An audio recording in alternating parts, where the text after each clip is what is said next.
right, we have people joining us now. Wonderful. Hello, everyone. Welcome.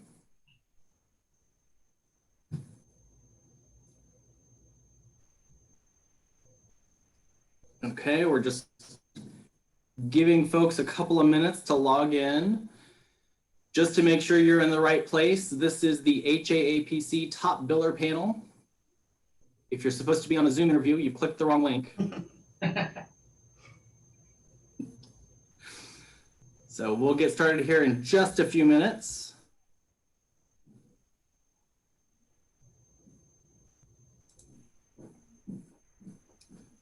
There are participants.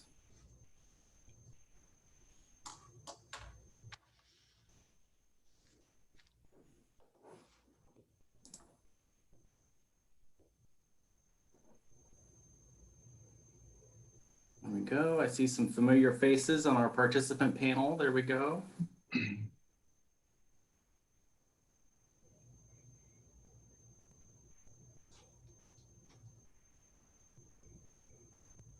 For those of you just joining us, this is the HAAPC Top Biller Panel. It is 12:01 at the moment. We'll give just probably 1 or 2 more minutes for others to join. I know we've got several folks registered for today's event. So if you'll just hang tight with us, be a little bit patient. I know people are probably warming up their food or getting it from the front and taking it back to their desk so they can log in.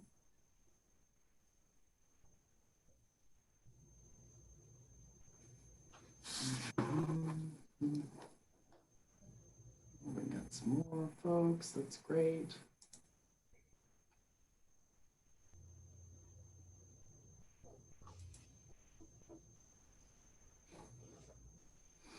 Okay, wonderful. Well, we'll go ahead and get started. The information I share will not be as important as the information that our panelists will share today. So everyone will continue logging in and we'll go ahead and get started. So welcome again. This is the HAAPC Top Biller Panel. My name is Josh Beasley. I'm the Vice President for MK Personnel and Hunter and Sage. I'm also the Membership Chair for HAAPC and the Education and Programs Co-Chair for HAAPC. So many of you who have been members of HAAPC for a while will know that the Top Biller Panel is something we do every year. We have joining us today some of the top ranked recruiters in Houston based on last year's numbers. So we're excited to hear them talk about their success, their desks, and what it is that makes a successful recruiter here in Houston. I will probably turn it over pretty quickly here. Let me start by introducing everyone. First, I have Roger Reyna. Roger is the Senior Director and Division Head for the Financial Services Group at Professional Alternatives. Roger was ranked the #1 in the blended services category and #2 in the direct hire category in the technical and professional division. Also joined by Brandy Falcon. Brandy is the National Direct Hire recruiter with Burnett Specialists. Brandy was ranked the #1 direct hire in the direct hire category for the Administrative Support Division. Also joined by Isabel Swanson, the Senior Legal Recruiter with Burnett Specialists. And Isabel is the #2 ranked direct hire recruiter in Administrative Support Division. So thank you all for joining us. Thanks. Before we dive into the questions, I want to have you guys introduce yourselves. Just give us a little quick intro into who you are and what you are doing. Roger, we'll start with you. Sure. Yeah, as I was saying earlier, this is recruiting. The search industry for me is actually a second career. I spent probably the first 25 years of my career in commodity trading firms or marketing and trading firms in Houston. And, so that has been a great benefit. It just kind of helped me transition. When I got into this business, it was almost on accident as an experiment. But that turned into a long-term their career, and happy to be at Professional Alternatives, a firm that I have known for its entire existence. I've known the leadership there, seems like forever. So happy to be here, and thanks for the opportunity. Perfect. And Brandy. Hi, my name is Brandy Falcon, and I started out in the hospitality industry, and I really enjoyed the hiring and the training, and that led me to an open position with Burnett, where I started out as a staff assistant, then direct hire recruiter, focusing on administrative and HR and legal positions. And I've been with them 7 years and loving every minute of it, and I'm really happy to be here, and thanks for having me. Wonderful. Thank you so much. And Isabel. My name is Isabel Swanson, and I began my career as a litigation paralegal for about 10 years.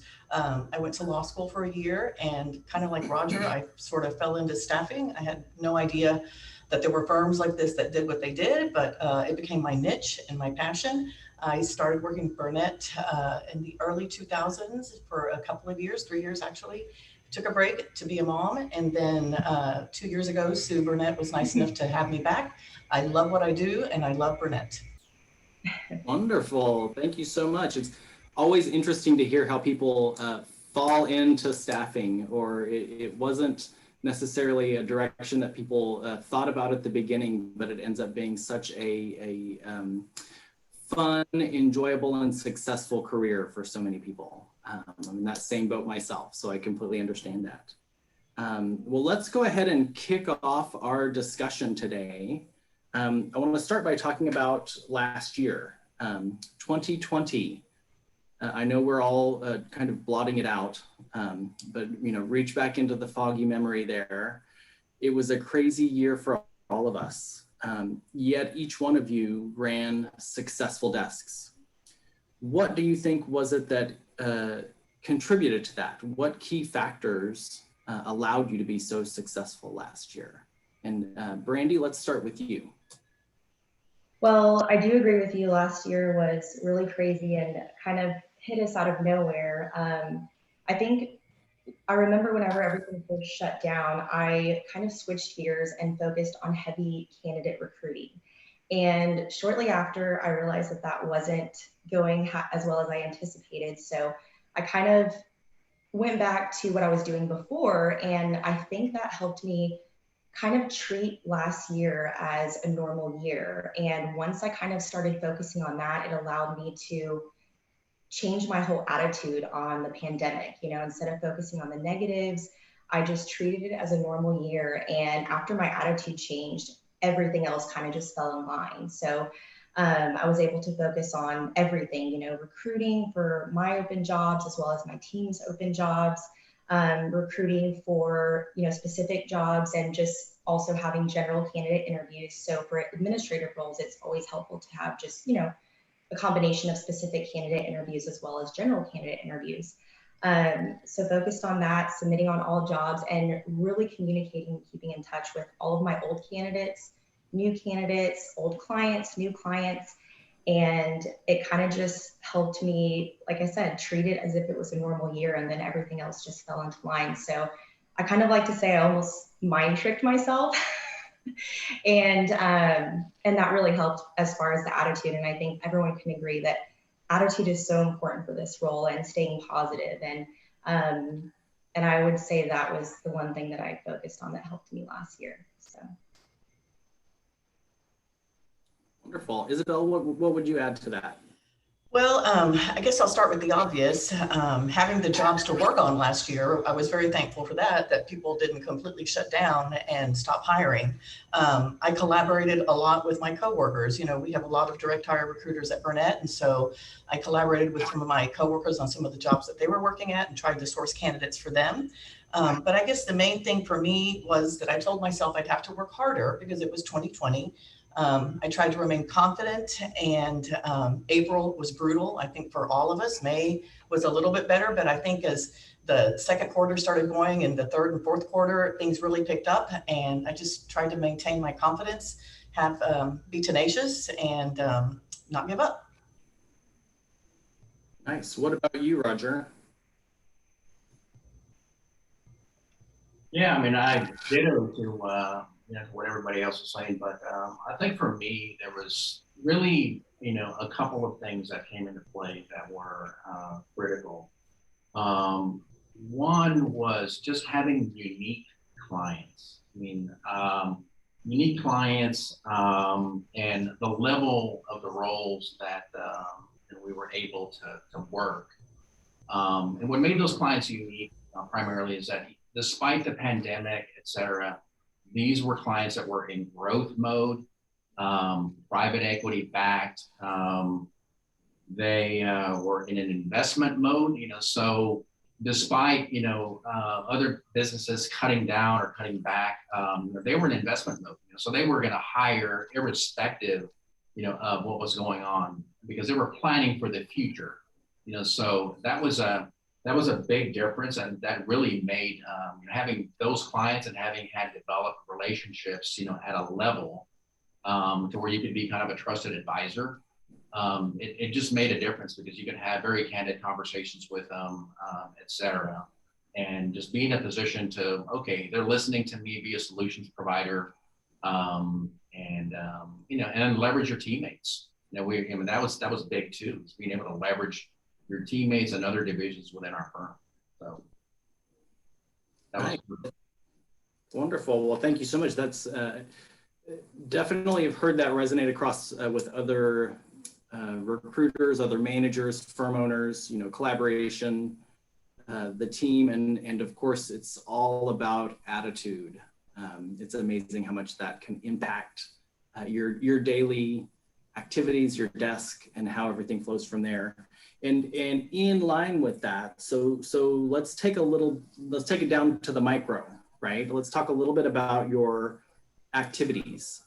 Talk to me about what things you do to ensure day in, day out that you're meeting your goals. What activities are important? What things do you make sure you do every day? How do you all run your desk at the micro level? Isabel, let's start with you. Well, I have a whiteboard that I maintain behind my desk. It does not lie. It tells me what placements I have made during the month or what placements I have not made and the open jobs that I have. So I just kind of focus on having that behind me. It's evidently true. I schedule regular days to market. Typically on Fridays, I like to market to clients and just, good candidates that hopefully they want to take a look at. I prioritize, we always say here, we try to work on what's closest to the money. So those are the jobs that I focus on primarily and, check in with the existing clients, check in with your placements and ask for referrals. Wait, so does everybody try to work on what's closest to the money? Because I tell my team that all the time. So that's good to hear. Perfect. Roger, what about you? Well, I think, for me personally and as a team, we make it a point to have daily communications, daily meetings, kind of kick off the day with, okay, this is what's on our plate. Let's go through every single open order and understand where we are, how to prioritize, and really, determine what we're going to work and then what is going to get, essentially be put on the back burner. So things, doing that. And then at the end of the day, also coming back and say, okay, where are we? What changed or et cetera. So that's something that I learned early on in the, in the staffing world. And it's something that we've maintained and just continue to do. And I think, the other thing about, kind of activity is making the best, the most effective use of the effort that you put in. So things like follow-ups and communication that you're going to have with certain people, it just makes a lot of sense to try to calendar and be very pinpointed and having appointments set as to when the next time you're going to talk to somebody, so that you don't, so that those efforts that you make in terms of phone calls or reach outs, they don't go into voicemail or unanswered kinds of things. So if you can, do the best you can to set those things up on a calendar. And so when you're going to talk to somebody, you can expect to make the most of it. Perfect. And Brandy, what would you add to that?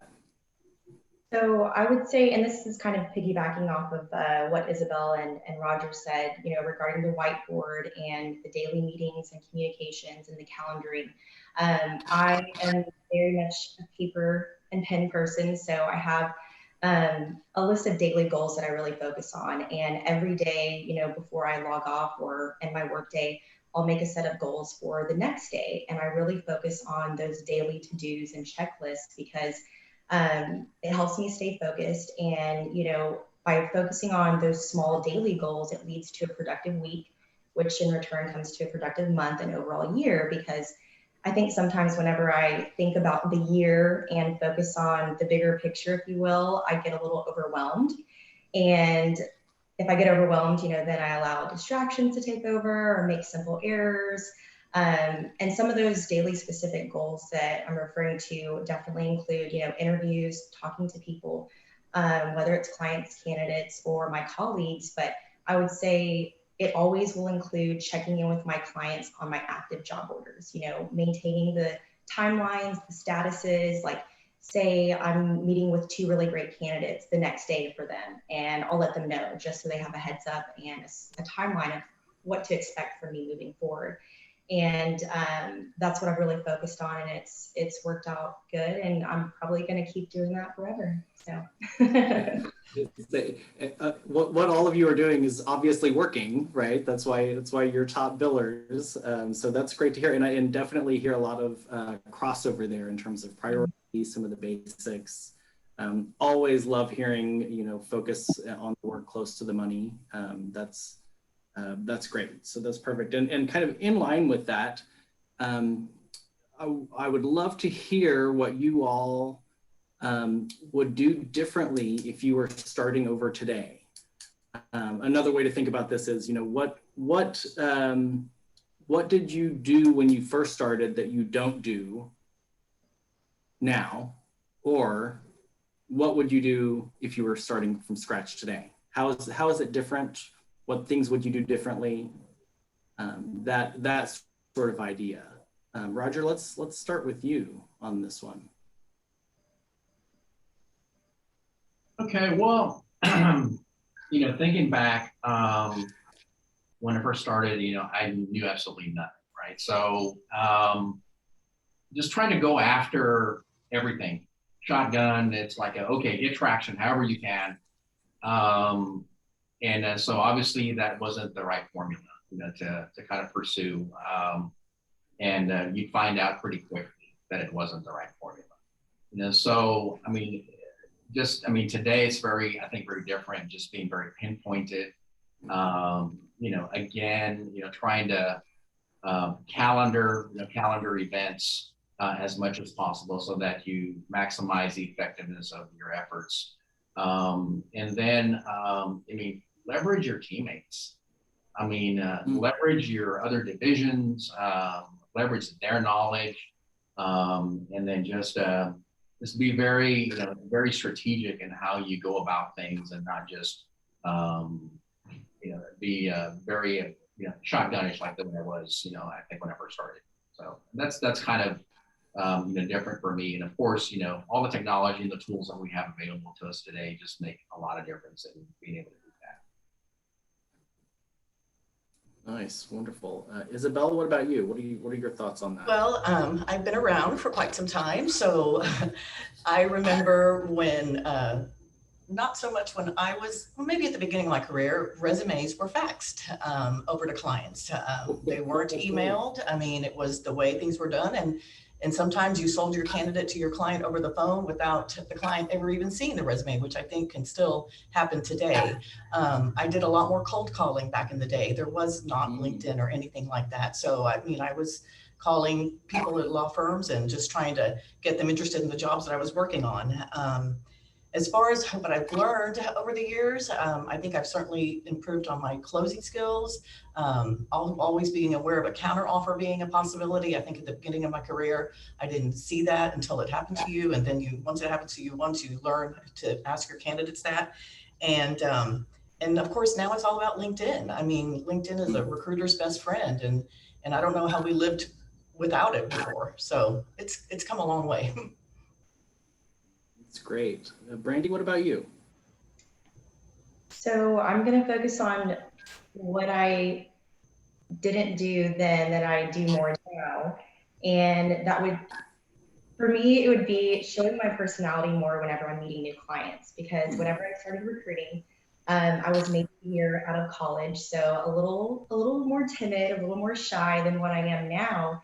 And I think I was more focused on being really professional for those new client visits. And looking back, I wish I would have shown my personality and been myself a little more and opened up, because it really helps build those relationships and keeps those long lasting relationships.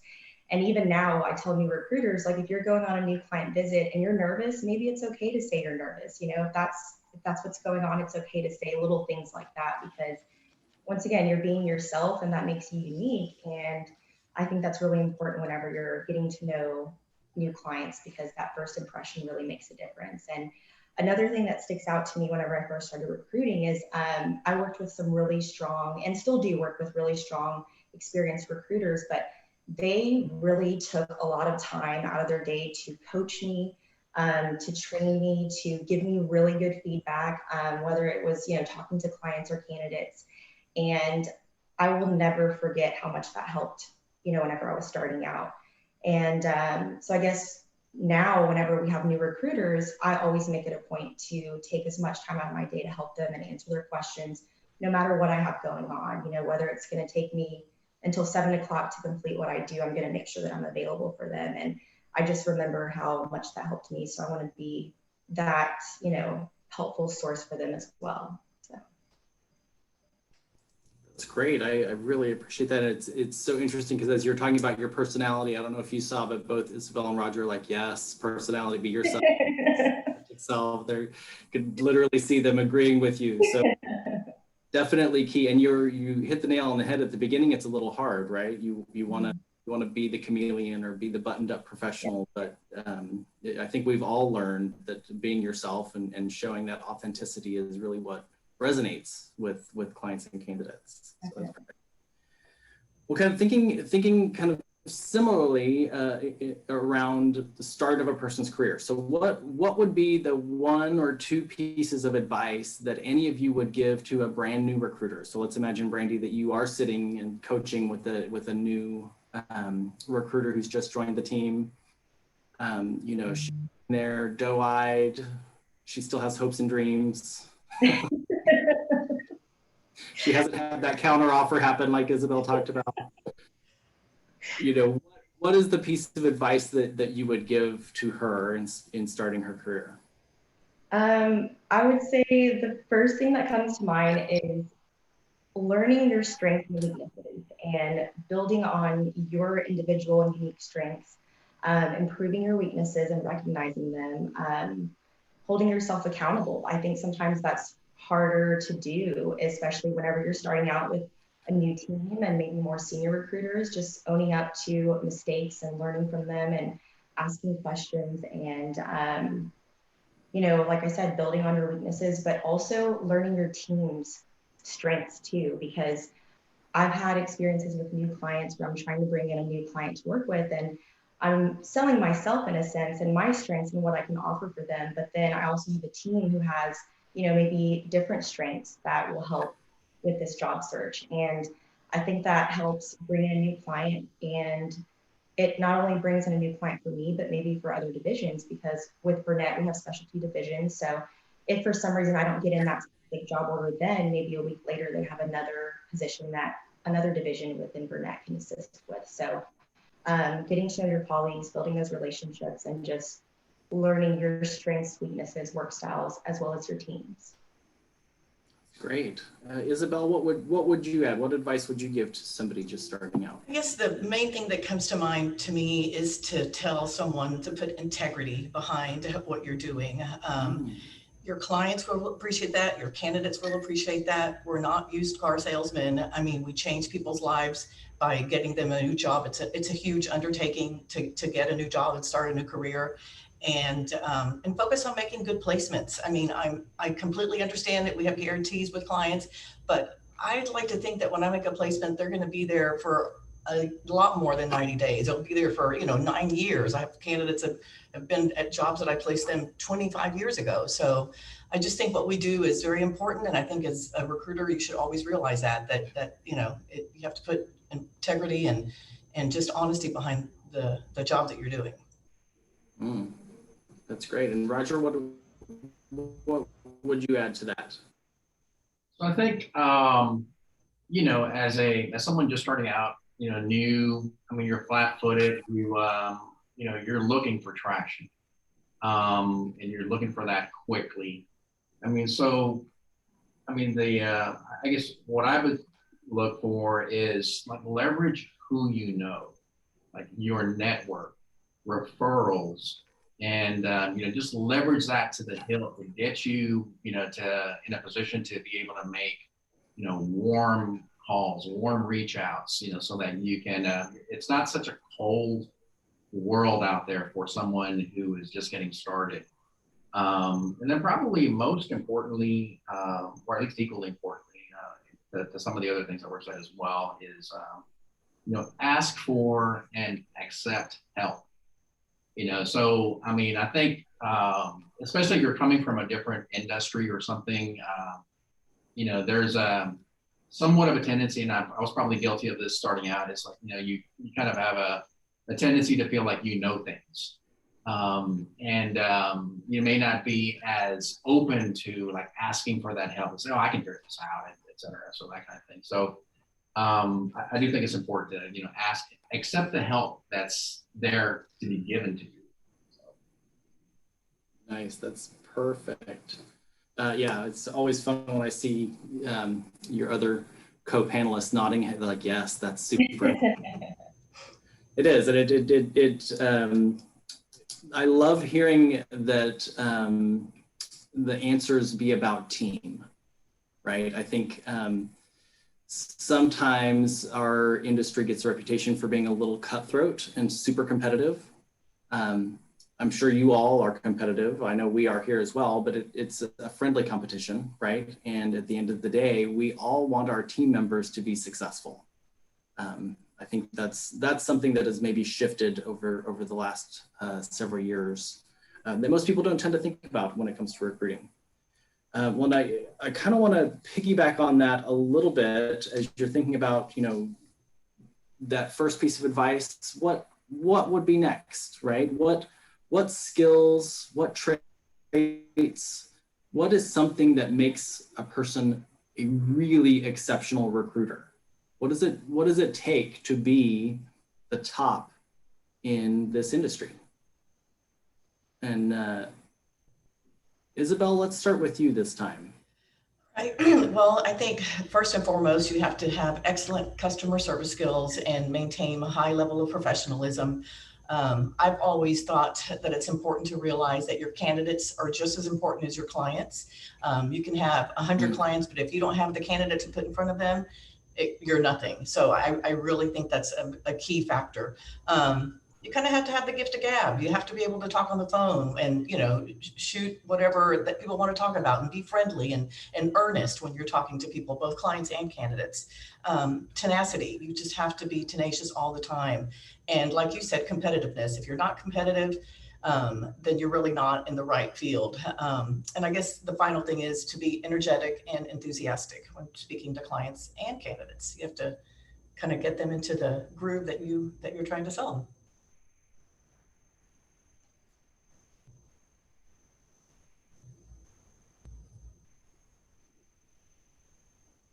Nice. That's it. Those are great. Perfect answer. Roger, what would you add? Yeah. Well, yeah. Does anybody there's more left, right?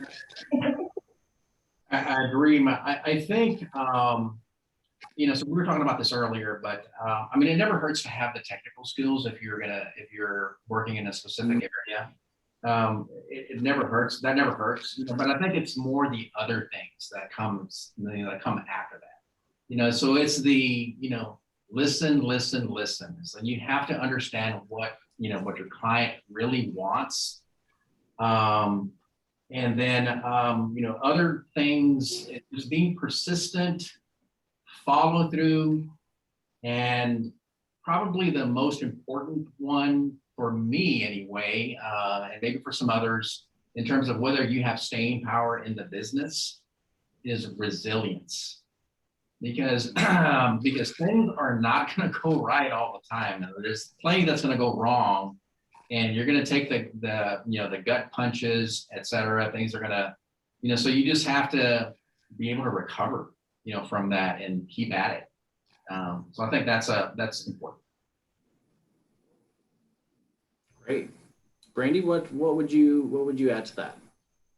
So I think I'm going to focus a little more on traits versus skills, because I think a lot of different types of skill sets transfer and translate to recruiting. So one of the first things that comes to mind is you have to love talking on the phone.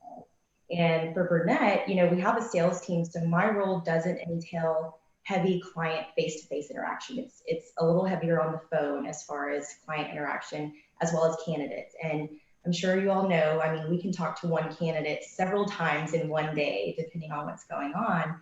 And I love talking on the phone, and I love feeling that relationship build with every conversation that I have with a client or candidate. And I have to agree with Roger on the resilience. And I would say every strong recruiter that I know has that. And it's something that I don't know if it comes naturally, but the people that I know that have it, I think it comes naturally to them. And there are a lot of times when things don't go your way. And I know that if I couldn't bounce back from those things and focus on, other things, I wouldn't be able to stay long-term in this industry. And then I would also add staying positive. The attitude is really important. And I know it's easier said than done, but I remember one time whenever I was starting out, I totaled up the fees that I could have made if those big placements didn't fall through. And that was the last time I ever did that. I was like, okay, crossing this off, this is not going to happen again. So just focusing on the positives versus the negatives. And I think just, that really helps with your mindset and your day-to-day, and it helps you stay productive overall. I love that. That's great. Yes, the resiliency, the tenacity, you can kind of hear those things going hand in hand. How would you, and I'm throwing you a curve because we haven't talked about this, but how would you recommend those either new to this as a career or starting out practice that resiliency? What things can you do to be more resilient, to be more tenacious? What are the mindset shifts? What are the things you need to put front and center to be a little bit more tenacious or resilient? Isabel, you have any thoughts on that? Not giving up is the only thing that comes to my mind. And you really do have to be resilient. I've done the same thing Brandy did, where I make a list of what could have been, and it doesn't make you feel any better. So you just have to, stay positive and not give up. It's a flux. And so it goes down for a little bit, but you just have to remain confident and know that it'll pick back up based on your skills. Roger, anything to add to that? I saw you both nod so vigorously that I thought my computer was falling off. Well, I think for me, I use sports analogies, because, the analogy of being in a 9-inning game and you make an error in the 7th inning that causes you to, to kind of come close to giving up the game. The game's still going on. You gotta step back in there, collect yourself, and stay in the game. So that's kind of what just a thought, about how you can overcome that. Just forget about it, keep going. Nice, yeah, shake it off, right? We've all been there, and I think we've all done that same thing, Brandy. Once you don't do it a second time, because it's just that, it's too disheartening. But it's a good reminder as well, right? It's a good focus on the things you can control, because there is so much that's outside of our control as recruiters. Right. Well, I want to actually jump off of something that Isabel mentioned, and that is the focus on the candidate. Where we were in 2020 is a dramatically different landscape from where we are today, right? And we have felt this shift in the market where companies and clients had all the control. Now we can't quite find enough people, right? It puts a little bit more of the control into the candidate side. What are you all doing to shift to continue to be successful in this new candidate-driven market? Roger, I'll start with you on this one. Well, I mean, really at the end of the day, it's just about communication. Is frequent communication at all stages. More frequent, make the contact, stay updated, regardless of what stage in the process you're in, because, the last hour's news that you had is already obsolete. Yesterday's update is 1 day old already. They may have another offer. It's really just kind of a keeping the lines of communication open frequently, and then additionally is reach out to some of your stale quote unquote inventory of candidates that you may not have been in touch with for a while. Is get that going again, and because their situation may have changed, and certainly in 2020 a lot of people's situation changed. So definitely do that. Okay, Isabel, what are you doing a little bit differently now? Well, I think in this market, you really have to educate your clients about what's going on with the candidates, so they know how tough it is to find good people. Collaborating with my coworkers. I mean, I'll have a conversation with a co-recruiter working on jobs, and I learn just from her on things that she's doing. And then you just have to dig. You have to dig a lot harder for candidates these days. It's hard, but you just have to continue to dig. I like what Roger said about reaching out to old candidates. That's a great way to find out what's going on with their career, placed candidates. And then I guess the last thing I'll say is I'd much rather it be a candidate's market than a client's market, because at least now we have a lot of jobs to work on. We just have to find the right people. That is absolutely correct. Brandy, what about you? What are you doing differently in your approach? Well, I definitely have to agree with Isabel on educating the clients and the candidates, setting those clear expectations and letting them know what to expect from you moving forward. And then also kind of tying into what I said about earlier, talking on the phone, being available to them, because I'm sure we've all had those candidates where they just call sometimes to vent. It has nothing to do with you or the job that you have them interviewing for, presented on. It's something totally different. They just need advice on things. And I've always been available to candidates, especially now, with it being a candidate-driven market. And just listening to their wants and needs whenever you're initially interviewing them. And like I said earlier, I'm very much a paper and pen kind of gal. So taking detailed interview notes, because I can always go back and look at those notes, if I ever have an issue with an offer or any objections.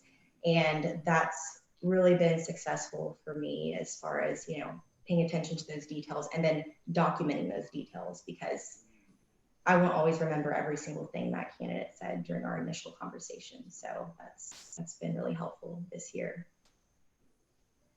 Nice. Yeah, we've definitely experienced that as well, where I think Roger mentioned staying updated. Yesterday's update is obsolete. Mm-hmm. There's, probably there could even be an offer between yesterday and today. It's definitely been a little crazy of a ride. But Isabel, you hit the nail on the head. We would much rather have it this way than the other way. That's right. Well, and kind of piggybacking off of that idea, now we're in an upswing, right? I don't know that any of us predicted it would happen this quickly, but here we are. The economy's picking back up. There are more jobs than candidates. What can recruiters do today to capitalize on the upswing? Who would like to start? How about Brandy? That works. So I think my answer is kind of similar to what we all just discussed, educating the clients and candidates, setting those clear expectations so they know what to expect from you, and just being honest and upfront, whether you don't have the candidates in the pipeline or whether you do, and then following up and meeting what you told them so they can build that trust with you, whether it's on the client or candidate side. And once again, listening to those candidate needs and what they're looking for as far as their likes and dislikes, and maybe their top 3 job priorities, and using that, for future objections or offers, or, whatever curveball you have coming because of that candidate. And the way I see it is, I kind of think of what Isabel said about the integrity. This is the candidates' lives and careers, and I want to be a positive resource in their job searching journey, so they remember me years later, or maybe they have people that they want to refer to me, and that's been really helpful too. And just having that mindset and thinking that way really helps me value the candidate and what they're looking for, and treat them as, as if they're just as important as a client, like Isabel said too. So. Okay, and Isabel, what else would you add to that? What are the Well, I guess we have to really be appreciative of the market that we're in right now, and work harder, because we could be in a recession. I mean, so we just have to be really appreciative. And I agree with Brandy 100%. What we do changes people's lives. And I like to be able to sleep at night knowing that I am a good recruiter. And I like it when I get referrals and they say, oh, because I know some that aren't, and I don't play that way. I like to make good placements, and I'm dealing with someone's life, and then I always say, you're only as good as your next placement. I mean, you can get congratulated for making a huge fee, but guess what? It's the next one that you need to be looking forward to. I think that's a pretty common recruiter mindset, but I definitely appreciate that. You have to think that way. You really do. Roger, what would you add to that in terms of capitalizing on the upswing? I mean, ditto to what both have said. I think one of the elements that's different, I mean, we're kind of in a brave new world, so to speak. You have to embrace technology. So capitalizing on the upswing, your strategy may need to change, to some extent, because now, you're dealing with roles that never, ever, ever would have been remote, that now, can be remote. And so, I mean, you have to, maybe you're talking to candidates that, may be more localized, and all of a sudden they're, those candidates may be, maybe a fit for an opportunity, somewhere across the country, because it's a remote, opportunity. So definitely, kind of revisit your strategies, as to, and whether, it makes sense to pursue, a more of a national strategy because of the situation that we're in, with remote and technology, et cetera. Wow, yeah, I hadn't even thought about that. That's definitely something that's changed the entire landscape of talent. Well, let's end with this. This will be our final question. What would be your parting thoughts as you're reaching out and talking to members of HAAPC, to other recruiters in our industry? What final droplets of wisdom could you share with them to help them with their day, week, year, or career? Not to put too much pressure on it, but as the top billers, what would be something that you would share as a final thought? Isabel, I'll start with you. Off the top of my head, staffing is organic. It's an ever-changing animal, and nothing has proven that more than the year of 2020. If you know anything about law firms and legal, who would have ever thunk that legal secretaries and paralegals can now work remotely from home? It was never that way when I was working, and now it's an option. So just, go with the times and adapt to them, and educate your clients and your candidates. That's great. Roger, what about you? I mean, I think really it's more about the relationship building, with your clients, candidates alike, but with your clients especially, is do everything that you possibly can to put yourself in a position to where you are their trusted advisor, to where when they think of when they need something, they think about you as being a solution. Whether it's a direct hire type of of a situation, or whether you need a consultant, just try to leverage, those relationships and, and just be there for your clients. Wonderful. And Brandy, what would you add on? I just have to say that I really love that answer, Roger. Really awesome answer. But what comes to mind on my end is a little more broad and generic. And I would say that get involved. With events like this. Your company is offering to pay for trainings for your team or recruiters, to always take that chance, because there's so much knowledge and information to share, and we can all learn from that. And I think, paying attention to that and getting involved and participating will really help us all be top billers. And wouldn't that be a world where we would all be happy? So. Oh, I love that. Wonderful. Well, thank you all again so much for joining us. Our wonderful panelists, Isabel, Roger, Brandy, thank you so much for sharing your time and your expertise with us today. I'm sure that all of our participants greatly appreciate it. I know that I do. On behalf of all of the board members at HAAPC, thank you so much. And now that we're at the 45-minute mark, we will call it an end. So thank you all for joining us. Thank you. This year's Top Biller panel. Thank you. Thank you. Now we do the end wave. Bye. Bye. Bye. Bye.